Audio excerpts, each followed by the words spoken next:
Let me just say this to you, sir. Again, it is my time. 3,900 children were separated from their families. 450,000 kids were lost during the Biden administration. You didn't say a word about it. Mr. Secretary, do not interrupt. Don't you point your finger at me. Don't be a hypocrite. I will point my finger at you. Don't you be a hypocrite then. Then you be you should be as upset about the 450,000 kids that were lost. You didn't say a word about it. For 4 years, you never said a word. Mr.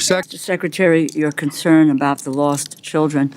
But I also want to remind people that let's not forget what was a Trump administration policy initiated by Stephen Miller, which was to let us separate children from their families at the border, because this would be a way to curtail or to stop immigration, separating children from their families, how to hurt them the most. I asked and had a phone conversation with Secretary Azar at the time.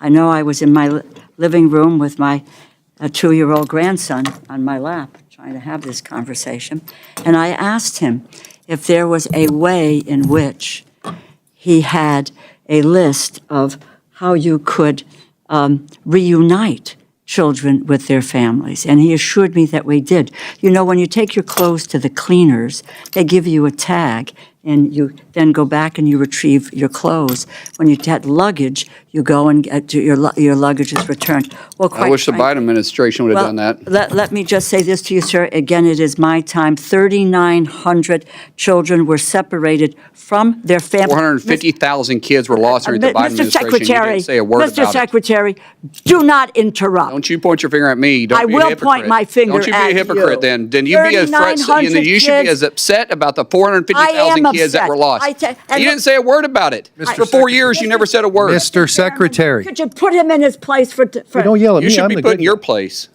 Mr. Secretary, if you would like 4 minutes for a closing statement when everybody's done, I'll give you that. But while members are on their 8 minutes, I need them to have their 8 minutes. I started my comments. I appreciate that. My issue is that they say this for sound bites, and I'm not going to let them say something What did like you that. do just recently for sound bites? I sympathize with the 400,000. We are going to have something resembling order here.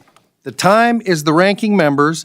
If you would like to respond later on, there are methods to do that, but it's not a who can talk louder into the mic. It's not. So, you are recognized. Thank you very much. I will not let her sit there and lie and accuse something this ridiculous. Well, this is the legislative branch, and it's my hearing, and so I'm going to try to some extent to control it moderately. And do not accuse me of lying. Do not. Then don't. I do not. I appreciate, and I said to you at the outset, there's concern for children across the board. We care deeply about what's happening to children. And I went to the border and I watched children in those fenced-in places years ago and what was happening to them. So I have a long history, Mr. Secretary, in this area. 3,900 kids were separated. Secretary Azar told me he had a way to reunite them. Many of them were not reunited till today. And I don't want you to answer this now. Please get back to us and tell us what you are doing with regard to the settlement in terms of this issue, which is out there, which your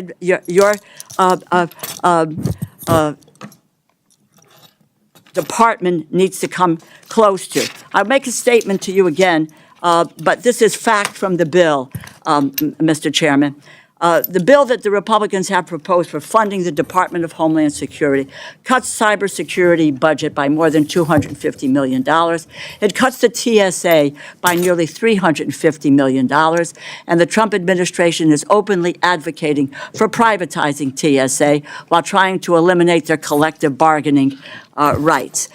We all know what happened earlier this year. TSA workers endured the longest government shutdown in history. There was a lot of discussion and talk invoked about the long lines and the use of leverage to force through a Homeland Security bill without any reforms to what were critical ICE and CBP reforms that were necessary, that the American people wanted and were clamoring for. They didn't want to continue to see masked marauders on their streets with just harassing people. Congress eventually passed my legislation that paid TSA workers, funded FEMA, CISA, Secret Service, and the Coast Guard. And today, and it took you 79 days on the Republican side to make that decision to pay these people instead of just talking about paying this. The administration continues to attempt to walk away from the collective bargaining agreement with TSA workers, something that the federal courts have now twice said is illegal. Indeed, your testimony frames the attempt to force over 200 smaller airports in this country into a new security structure as a setting. And quote, the TSA, this is in the testimony, the TSA is on the path to privatization. My question on this issue is, given all that the transportation security offers did for us during a Republican shutdown, how can it be that the department's position is that TSA workers should not be granted the same basic labor protections as federal enforcement officers? How can it be that your priority is to have them work for the lowest bidder, where the wages and the benefits of these workers will unquestionably be lower? Well, actually, it was the Democrats that voted every time to shut them down. Republicans voted every time to open them up. Pass. So just give me we the didn't answer shut them to my down. You question. shut them down. Answer my question. I did. What are you doing? Why are you moving? Ma'am, I answered your question. You were the one that shut them down. The Democrats shut down. How many times did you vote to shut them down? Why? You know, these people come to us to get funding for the work that they do, and we. I'm actually factually correct. I'm factually correct. You voted to shut them down. Republicans voted to open them over and over and over again. Your vote clearly stated that you voted to shut us down. It wasn't until it became popular, and then, by the way, ICE agents came there and helped bring the lines down. The same people that you also kept shut down for 115 days. I'm answering the question. No, you didn't. I thought you said you answered it. The floor is hers. My dear. Actually, I gave it to her. You know, there is a chairman of a committee. That's me. I gave it back to her. She's got it. Something about who these folks are. And everybody You have another on question, this Madam panel. Ranking Member? Well, yeah, no, I do, but I didn't get an answer to a question. So the record How can will it so be- reflect. Thank you. Please ask your next Okay, question. and I will. This has to do with FEMA. Simple question. And I want to start where I left off with Secretary Noem last year. FEMA. Simple yes or no. Do you support eliminating FEMA? Do you support eliminating FEMA? There's portions of FEMA that Do need you to be back to support state. eliminating There's no FEMA? yes or no question on that. There's portions that need to go back to the Do you support state. eliminating FEMA? The record will reflect the response. The record will reflect the response. Is there another question? It. Yeah, because let me just say, in April of 2025, the Trump administration prematurely, I'm glad we got that answer, because the poor gentleman who came before, it may have been with you, Mr. Chairman, that came before our committee, and I asked him this question, and he said, because Secretary Noem said, yes, she and the president wanted to eliminate FEMA. The gentleman said that he said it should be reformed, and the next day he was fired. Let it show that the secretary believes that we should shut FEMA down. I never April said that. 2025, the Mr. administration. Chairman, I never said that. The administration prematurely, The record will unlawfully reflect what you did and didn't ended say accurately. FEMA's BRIC program. He intentionally halted roughly 2,000 active infrastructure and disaster mitigation projects across the country, including one in downtown New Haven, Connecticut. A coalition of 22 states and D.C. sued FEMA. A federal judge ruled in favor of the states in December, mandated that FEMA restore the over $3.6 billion in canceled funding. At the beginning of March, the judge had to order FEMA to comply with that ruling. 3 months ago, the day after you took over as secretary, FEMA formally announced a, quote, new and improved BRIC program. Yet, almost all of these communities are still waiting for their BRIC funding to be restored. Tell me, Mr. Secretary, when can communities with halted projects expect to receive their BRIC funding? We actually restarted that when I first came in, and we did 24 or 25 of them. So You've done 24 of the 25 Yes, of the ma'am. 2,000.